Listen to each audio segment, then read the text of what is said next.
toujours en train de capturer le témoignage de nos anciens. Donc on est avec le frère bébé, mon père, hein, j'ai ce privilège-là. Donc de lui poser aussi les questions comme aux autres frères, à nos anciens, comme il fait partie de nos anciens de la région. On va du plus ancien en descendant vers les moins anciens. Donc j'ai les mêmes questions à poser qu'aux autres frères. En quelle année et comment tu as rencontré le Seigneur? L'année exacte, c'est dans la 78-79. Je sortais d'une religion catholique, j'étais pratiquant. Et puis, j'ai toujours cherché Dieu, toujours cherché la divinité, l'invisible. Et j'étais quelqu'un qui craignait justement l'invisible et l'autorité. Je savais que Dieu existait, mais qu'il était un Dieu de loin et qu'il ne pouvait pas faire grand-chose pour moi. On m'avait dit dans ma religion que Jésus était mort, mais moi je le voyais toujours sur la croix en tant que Jésus mort et qu'il ne pouvait rien faire pour moi. Et puis, au fur et à mesure des années, je me suis converti et j'ai retrouvé justement ce Jésus vivant, présent. Et à partir du moment-là où j'ai trouvé ce Jésus vivant et présent, j'ai pu savoir qu'il était non seulement le Dieu de loin, mais qu'il était aussi le Dieu de près. Et qu'il pouvait justement intervenir dans ma vie. Lorsque je l'ai rencontré, j'ai vite donné mon cœur à Dieu. J'ai fait l'expérience de la nouvelle naissance. Et quand j'ai fait l'expérience de la nouvelle naissance, j'ai été totalement changé, transformé au point que je ne me reconnaissais plus. Donc ma vie a changé à partir que Dieu est entré dans ma vie. Voilà. Et j'ai pris mon baptême en 1979 à côté de Toulouse, dans une petite ville qui s'appelait Muret.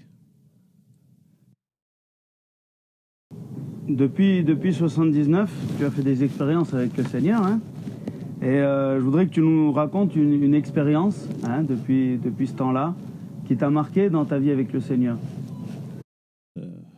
Je pense que les autres l'ont dit aussi. C'est une expérience où on passe de la mort à la vie, c'est-à-dire l'expérience de la nouvelle naissance. Je pense que c'est la plus grande expérience qu'un homme puisse faire sur la terre.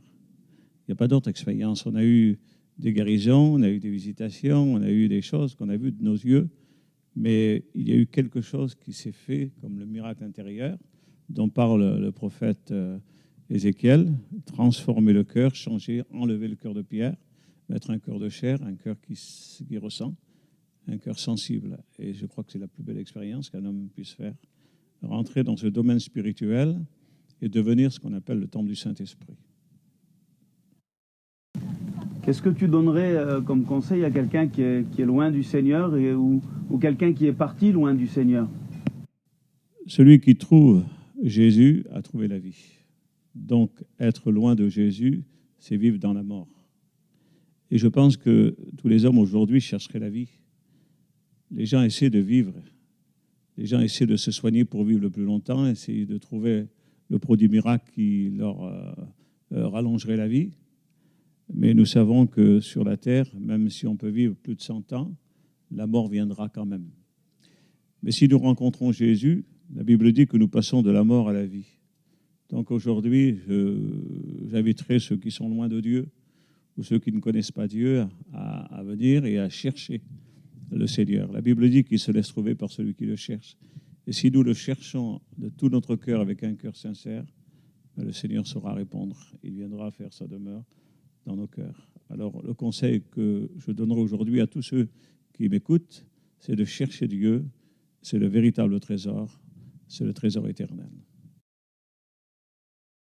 Gloire à Dieu. Donc tu sers le Seigneur depuis plus de 38 ans. 79. Depuis 79. Donc aujourd'hui, en 2018, je voudrais que tu nous expliques comment tu as ressenti que le Seigneur t'appelait à le servir.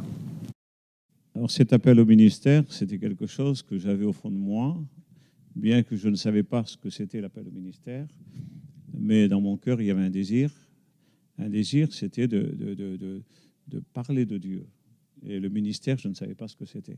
parce que dans la religion catholique, on ne parle pas de ministère, mais un désir. Et puis après, on a eu ce désir de servir Dieu. Et quand je me suis converti, que j'ai pris mon baptême, c'était un samedi soir où j'ai ressenti que Dieu allait m'appeler au ministère, bien que je ne savais pas ce que c'était exactement. Je suis allé dans l'église de Bordeaux et là, je me suis assis en disant, aujourd'hui, Dieu va parler à mon cœur pour l'appel au ministère. Et puis, lorsque j'étais dans l'église à Bordeaux, j'attendais. Il y a eu un parler en langue et puis je savais que c'était pour moi. Il y a eu la prophétie. Et la prophétie, elle me disait, lève-toi, je t'ai choisi pour que tu me serves. Va, je serai avec toi comme ton ombre.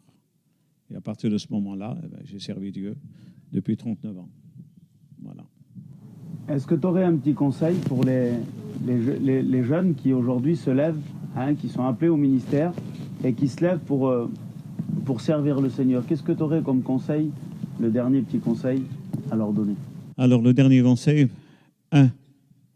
savoir s'ils ont vraiment fait une expérience avec Dieu, s'ils sont vraiment nés de nouveau.